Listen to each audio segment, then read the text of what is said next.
इस वीडियो को शुरू करने से पहले हमें साफ कर देना चाहते हैं कि ना तो मध्य प्रदेश भाजपा के साथ हमें कोई हमदर्दी है और ना ही कोई लगाव।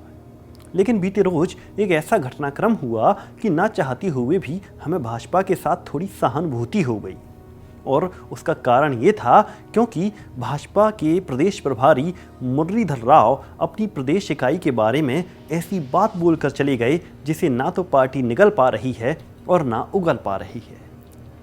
24 घंटे युद्ध मुद्रा में रहने वाले प्रवक्ता और नेता अज्ञातवास में चले गए हैं। सोशल मीडिया पर ट्रोल मास्टर आईटी सेल का 1.5 GB डेटा खत्म हो गया है और संबंधित मामले को लेकर चारों तरफ ऐसी शांति छा गई है जैसे कुछ हुआ ही ना हो।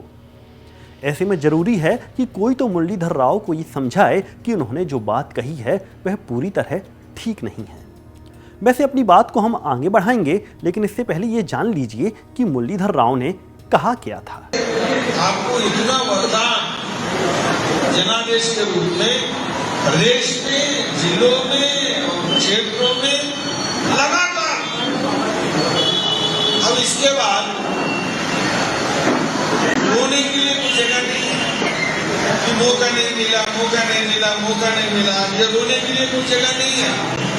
इसके बाद भी आपको मौका नहीं मिला, अगर रोएंगे तो फिर उधर नालायक आदमी है, इसको तो कुछ नहीं मिलना चाहिए। इस बात को मुरलीधर राव खुद स्वीकार कर रहे हैं कि मध्य प्रदेश ने भाजपा को दिल खोलकर आशीर्वाद दिया है। कई लोग 5 बार और 6 बार के विधायक हैं, सांसद हैं, 4 दशक की सत्ता है, लेकिन इतना सब जानने और समझने के बाद भी भाई साहब को ना जाने क्या सूझी और वह उन नेताओं को नालायक बोलकर निकल गए, जिनकी वजह से भाजपा ने मध्य प्रदेश की धरती पर इतने रिकॉर्ड रचे हैं।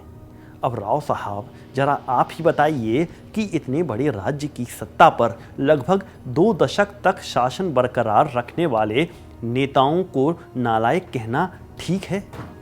अब राव साहब जरा आप ही बताइए कि इतने बड़े राज्य की सत्ता पर लगभग 2 दशक तक कायम रहना किसी नालायक के बस की बात है?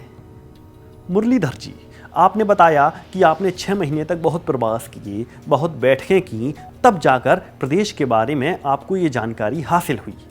लेकिन राव साहब, हम चाहते हैं कि आप अपनी जानकारी में थोड़ा सा इजाफा कर लें। दरअसल जिन नेताओं को आप बातों बातों में नालायक बोलकर चले गए, उनकी लायकी के बारे में जानकर आप अपने कद को बहुत छोटा महसूस करने लगेंगे, क्योंकि ये वो नेता हैं जिन्होंने अटल लहर के बाद और केंद्र में कांग्रेस के बढ़ते प्रभाव के बीच मध्य प्रदेश में विजयी पताका फहराई। ये वो नेता हैं जिन्होंने 1.5 दशक तक दमदारी के साथ प्रदेश में भाजपा के वर्चस्व को बरकरार रखा। ये वो नेता हैं जो सरकार हाथ से निकलने के बाद फिर 1.5 साल में प्रदेश की सत्ता में भाजपा को लेकर आ गए। ये वो नेता हैं जिन्होंने केंद्र की मोदी सरकार को 28 लोकसभा सीटों का तोहफा दिया है। ये वो नेता हैं जिन्होंने 16 नगर निगम को जीतने का रिकॉर्ड बनाया है। ये वो नेता हैं जिन्होंने वो काम करके दिखा दिया जिसे करने के बारे में आप अपने राज्य यानी तेलंगाना में कभी सोच भी नहीं सकते। वैसे कायदे से ये बात भाजपा नेताओं को मुरलीधर राव को समझानी चाहिए थी, लेकिन बेचारे मर्यादा में बंधे हुए हैं, तो उनकी तरफ से हमने ये छोटी सी बात राव साहब को समझाने की कोशिश की है। वैसे ऐसा नहीं है कि सभी नेता राव की इस कारगुजारी के बाद चुप हैं। कुछ लोग तो इस पर कड़ी आपत्ति भी जता रहे हैं। खबर तो ये भी है कि राव की इस बात की शिकायत नड्डा और शाह तक पहुंच गई है, और अब उसके बाद क्या कुछ होना है अब ये ऊपर वाले जाने। फिलहाल मुझे इजाजत दीजिए, नमस्कार। हमसे जुड़े रहने के लिए हमारे YouTube चैनल को सब्सक्राइब करें और नई वीडियो की नोटिफिकेशन के लिए बेल आइकॉन को दबाएं। अगर आप ये वीडियो Facebook पर देख रहे हैं तो लाइक जरूर करें और ज्यादा से ज्यादा शेयर करें। धन्यवाद।